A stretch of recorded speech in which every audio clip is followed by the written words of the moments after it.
ተመልሰናል አድማጮቻችን ሁላችሁም እንደምታውቁት የዓለም አቀፍ ዜና ትኩረት ሰዓታችን ነው። ደቡብ አፍሪካ በሜክሲኮ መሸነፏ ትልቅ ፖለቲካ ሆኗል። በአፍሪካውያን በአብዛኛው ለሜክሲኮ ነበር ድጋፍ ሲሰጡ የነበሩት። ምክንያት አላቸው።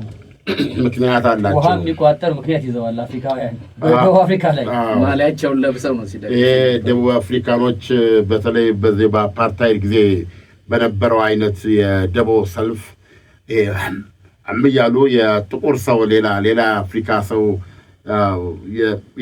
ብዙ ዘግናኝ ነገር ይሰራሉ። ዜኖፎቢክ የሆነ እንትናቸው በጣም ያለ ነውና የአፍሪካ ሆታና ድጋፍ ከሜክሲኮች ጋር ነበረ እና 1.5 ሚሊዮን ሰው ያየው አንድ ናይጄሪያዊ ያለውን እንዴት እንደተማሩ አላውቅም።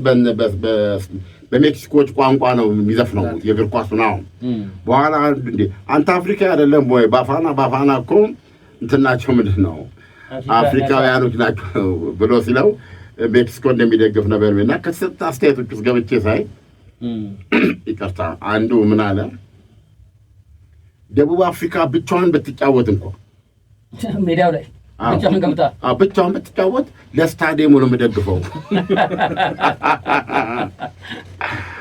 ደቡብ አፍሪካ በዚህ በኩል ዋጋቸውን እየከፈሉ ነው። የማስተላለፈው መልእክት ይሄን ነገር ፖለቲከኞችም ብዙ ጊዜ ዳጉስ ያሉ ናቸው አይደል?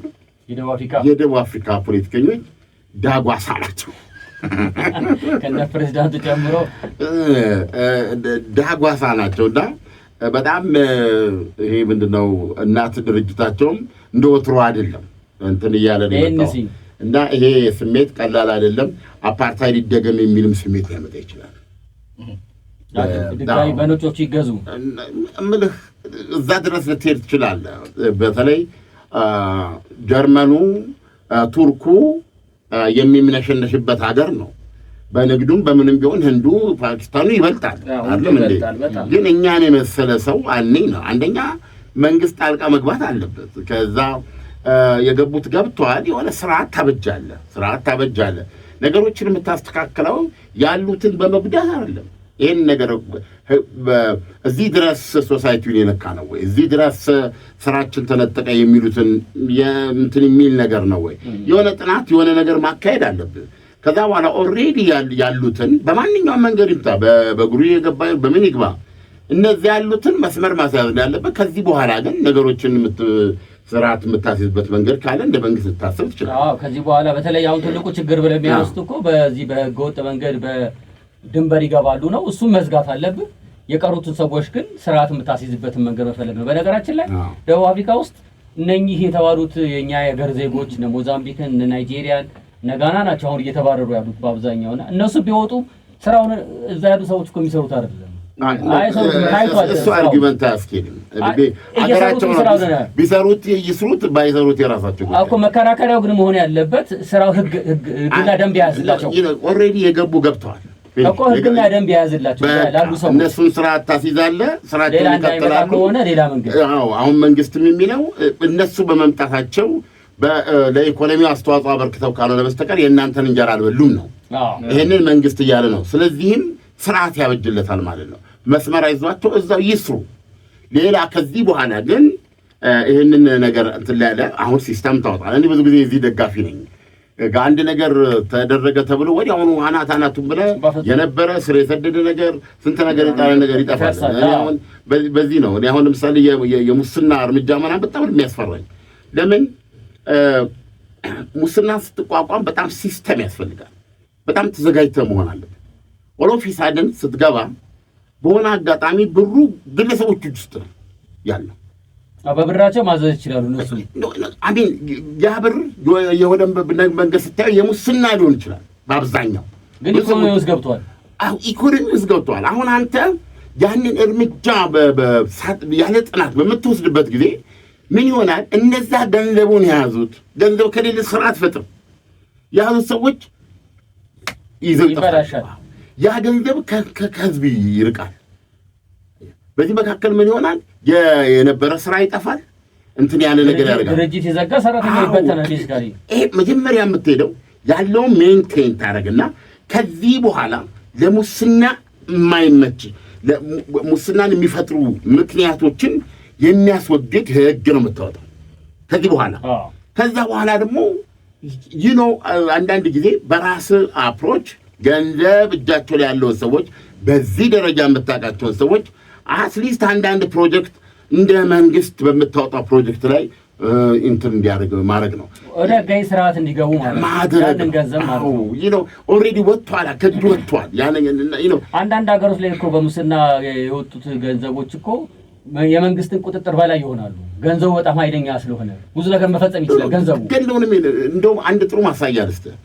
ደቡብ አፍሪካ ውስጥ አሁን ብዙዎቹ ደርሰው ማለት ነው ምናምን ይሄ ማን ነው ኔልሰን ማንዴላ የሚሉት ሰውዬ ገብቷል።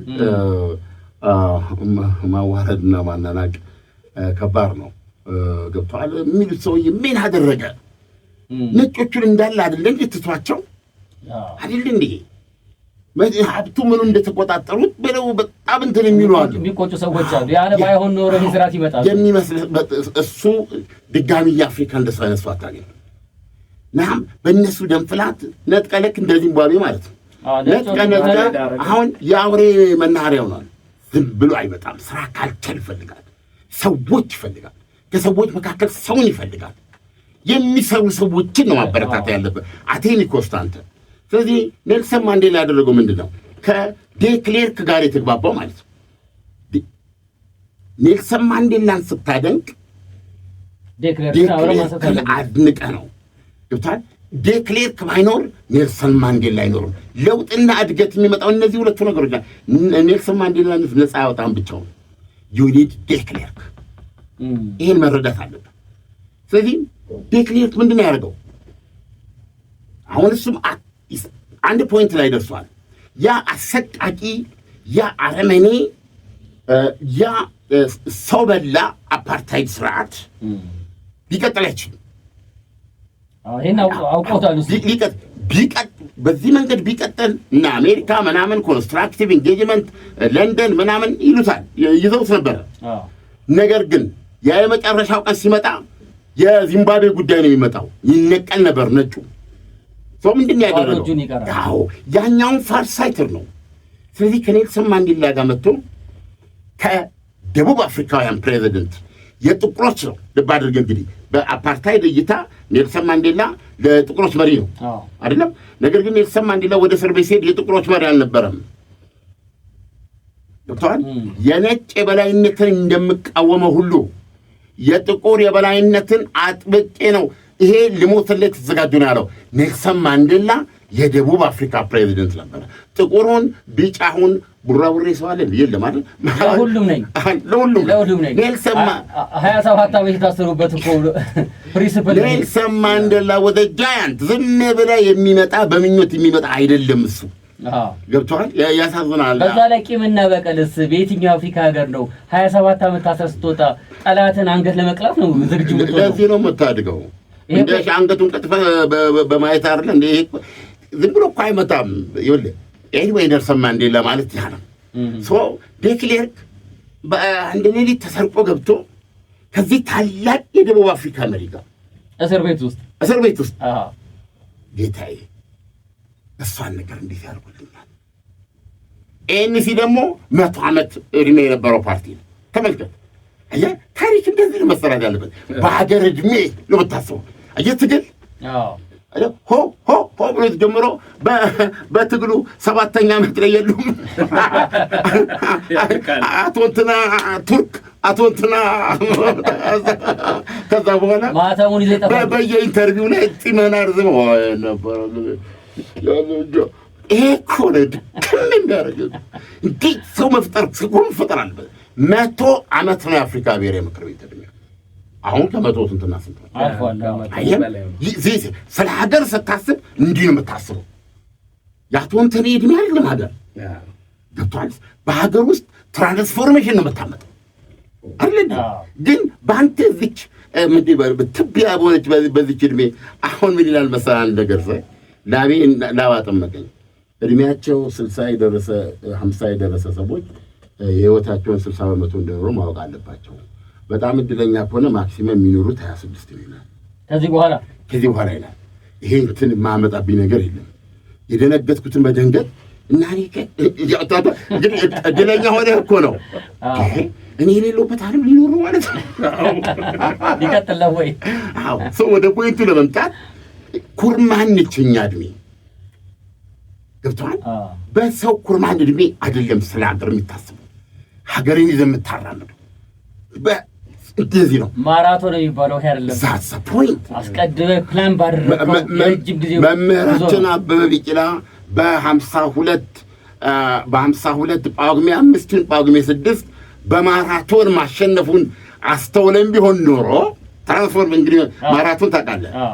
ይቺ 53 ምናምን እናንተ የምታደንቋት የአረንጓዴ ሳሉ ላይ አይሆንም ነበር። 53 ታዲያ ፖለቲካው አትሌቲክሳችንን መማር ያለበት ዛትስ አበበ ቢቂላስ መምህር እኔ ዩኒቨርሲቲ ባቋቁም አበበ ቢቂላን እንትን ነው የማደርገው። ስታቲዩ እዛ ነው የማደርገው። ስሙ ራሱ ቢሆን በእጁ ግን ደብተር ራስ ይዘዋል። ዩኒቨርሲቲው ራሱ ስሙ ማን ይሆን ነው? አበበ ቢቂላ። እኔ አሁንም አንድ ልሸልመው ፈልገው ሰው አለ። እሺ አጣሁ። እንዴት አድርጌ ላስቀምጠው? አበበ ማለት እንዴት ነው አበበ ልንረዳ የሚገባን የሚለውን እለዋለሁ እኮ በቃ ስለፈልፍ ነው ብሎ ስለሱ ግን አርክቻለሁ። እስቲ እንደው አድማጮች እርዱኝ። እንዲሁ አበበ ቢቂላ ምንድን ነው ለእናንተ ብዬ ጥያቄ ያቀረብኩ። ስሙን አላውቀውም ወይም ስሟን አላውቀውም። አበበ ቢቂላ የኢትዮጵያ ሌላ ስሟ ነው። ያን ፕሮግራም በነገራችን ላይ ዓለምና ቀጥታ ሰማ ነበር ፋና ላይ እና በጣም ነው የገረመኝ። በቃ በጣም ነው የሚገርም። አበበ ቢቂላ የኢትዮጵያ ሌላ ስሟ ነው። ዩሲ ምንድን ነው ለምሳሌ አንድ ሰው ሰምቶ ምንድን ነው ደግሞ እንደገና እንትን አሉ አይደለም እንደ እንትና ኦክስፎርድ የተማረን ሃርቫርድ እንደውም ቢሉ ቀጥል ይበረክ ነገር አየህ። ለምሳሌ በሌላም ነገር አምናለሁ። አበበ ቢቂላ ሲሮጥ ነው መጀመሪያ ማስተዋል ያለባቸው ሰዎች ነው የምነግርህ።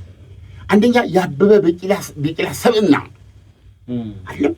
አበበ ቢቂላ ማራቶን ከመሮጡ በፊት ገና እኮ ተመርጦ ነው እኮ ንጉሥ እኮ አውስትራሊያ ሜልቦርን ላይ ጥሩ ውጤት ስላልመጣ ብዙም የመጀመሪያ እስካኒን ነው ሳምቲንግ የሚባል የስዊድን አሰልጣኛቸው ማለት ነው። እሱ ነው ተስፋ የሰጣቸው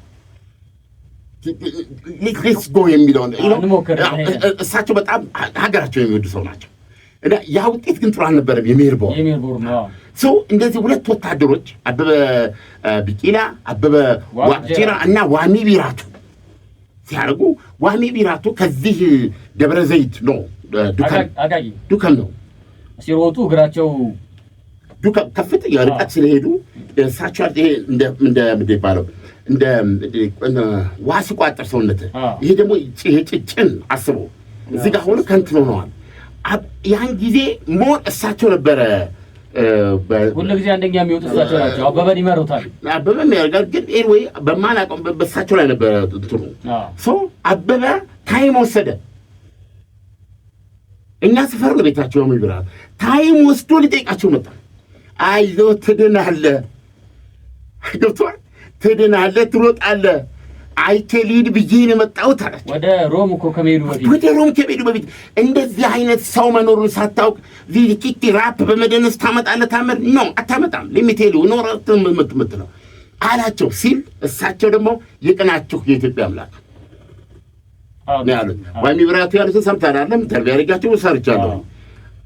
የኢትዮጵያ ምንድነው የዚህ የኦሎምፒክ ምንድነው የኢትዮጵያ ሩጫ ታሪካችን የወደፊት እጣው ምን ይሆናል ስል እግዚአብሔር ነው የሰጠን። እግዚአብሔር ላይ ባለ ጽናት ወይ የሱ ፍቃድ ነው። የሱ ፍቃድ ካልሆነ ሮጠን የምናመጣው ነገር እኛ ጋር ፓወር አለው እምነታችን ከዓለም ላይ እንደዚህ አይነት። ስለዚህ ያን ጸጋ እንደ ፓወር መጠቀም እንችላለን እና እሱ ነው የሚወስነው ብለዋል። ስለዚህ ነው ትሁት መሆን ሁሌ በጣም ጥሩ ነው። ኢትዮጵያ አትሌቲክስ ውስጥ ትሁት መሆን ያስፈልጋል። መከባበር ይፈልጋል። የኛ አትሌቶች ትሬንድ ሴተር ልሁን አባባል የገባ በአትሌቲክስ የምታገኘው ገቢ ያለ በሩጫው። ስለዚህ ያስኩኝ ብለህ የስፖርት መኪና ምንድን ነው የሚባለው እንደ ወደ ስፔስ እንደሚሄድ ሰው ላስቲክ የሚመስል አለባበስ ይሄ መጠን ነው በፍጹም ሴክሬድ ነው ሩጫ ለኛ ሴክሬድ ነው ሩጫ። ይሄን ማወቅ አለብን። ምክንያቱም ይሄን የፈጠሩ ሰዎች በአጋጣሚ የመጣሉ እና በቢቂላ የአጋጣሚ ውጤት አይደሉም። እነ ዋሚ ቢራቱ የአጋጣሚ ውጤት አይደሉም።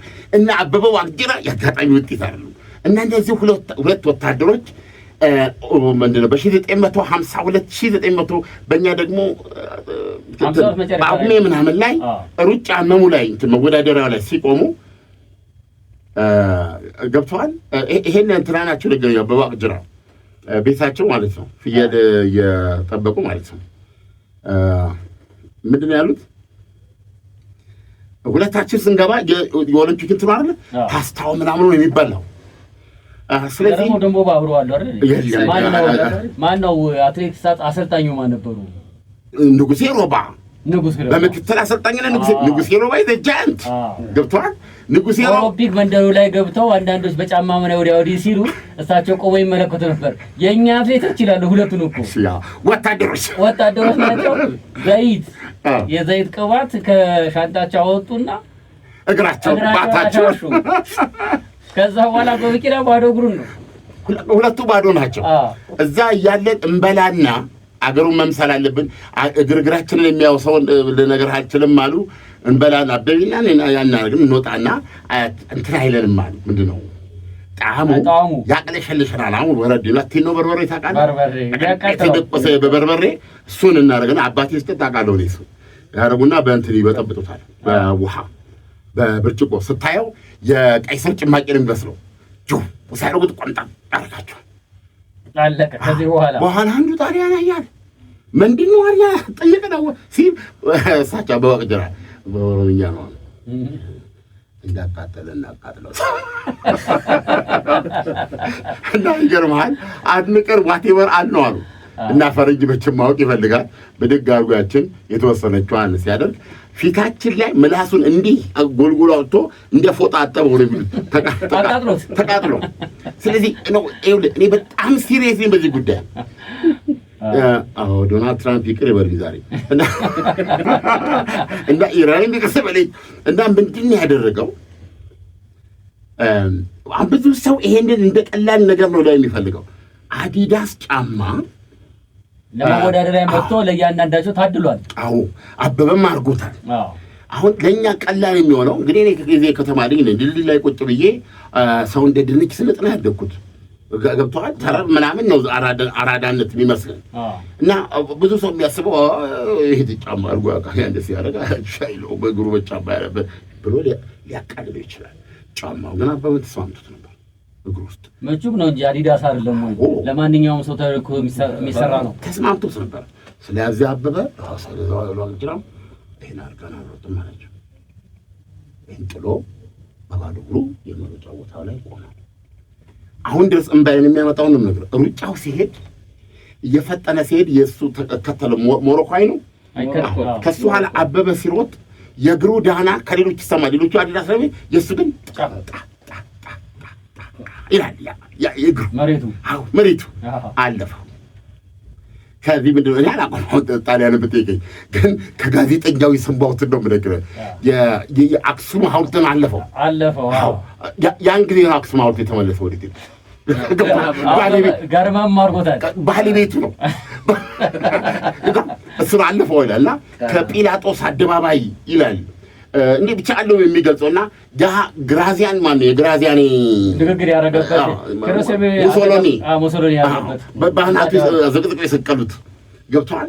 እሱ በረንዳ ላይ ሆነ በጣጣው ያለ ይዛተበት ነው ኢትዮጵያን አጥፎ ያለበት ነው። እሱን በቀኙ ትቶ ወደ መሮጫ ወደ አፒኤም ምናምን ይላል። ወደዛ ሲገባ ብቻውን ያቺ እግሩ መሽቷል እኮ ነው እንደ ዕድል አጋጣሚ እዛች ቦታ ላይ መገኘት ዕድል ገጥሞኛል። አበበ ቢቂላ ያሸነፈበት ቦታ ላይ ማለት ነው። እና እንደውም እንደዚህ የሩጫ ምልክት ምናምን ሰዎች ፎቶግራፊ ይነሳሉ። ያ አካባቢ ማታ ነው። አሁን በቴሌቪዥን የምንመለከተው የድሮስ ማታ ላይ ይገባል። ከገባስ በኋላ አበበ ቢቂላ እንደ ማንኛውም ሰው ማራቶን 42 ኪሎ ሜትር የሮጠ ሰው መሬት ነው የሚዘረረው ቤዚካሊ። ከዛ በኋላ አስፈላጊ ከሆነ ወዲያው የሕክምና ባለሙያዎች መጥተው አፋፍሰው ይዘውት የሚሄዱ ነው። አበበ ትሬኒንግ ነው የሰራው ከገባ በኋላ የላችሁም እንደ ሌላ ነው ያሉ አሉ 42 ከጨረሰ በኋላ በቃ አለቀ። እሱ ብቻ ነው ለሚፊኒሽ እሱ በዛ ደረጃ አሁን እንግዲህ ሀገሪቱ አስተምራለች። ንጉሱ በጊዜያቸው ብዙዎችን ወደ ውጭ ሀገር እየላኩ አስተምረዋል። የተማረ ሰው ይሄ ሰውዬ ታሪክ እየሰራ ነው። ይሄ ሰውዬ የሰራው ታሪክ በቃ ከምንትሴ ተነስቶ ምንትሴ ብሎ ለምን ይደመድመዋል ነው የምነግርህ። ያ ነበረ። እኛ ስፕሪንተርስ አይደለንም። አሁንም ድረስ ኢትዮጵያ ሩጫ ውስጥ ነው የምነግርህ። የ100 ሜትር የ200 ሜትር የ300 ምናምን የምትለው የለንም። አይሆንልንም። እኛ እንትን ምንድን ነው ስፕሪንተርስ ማለት እዛው በላች እዛው ሞተች። እንደ ነው ዜን ቦልት ነው እሱ ታታታታ አለቀ። እንደሱ አይደለም። እኛ ማራቶን ነው አዎ ማራቶን የሮጠው። ማራቶን ማለት ተመጣጣኝ ቃሉ ትራንስፎርሜሽን ማለት ነው። የሂደት ለውጥ ማለት ነው። ገብቶሃል? ያለውን ይዘህ የመጥፎውን ነገር እያስወገድክ እንቀጥላለን። ሰዓታችን ታዲያ ማን ይናገርለት? እኔ እኮ ነው የሚገባኝ። እና አበበ ይስገስትሯች እንቀጥላታለን። ግድ የለም እዚህ ላይ ረፍት ነው። ስንመለስ ትራምፕ ነው የምናወራው።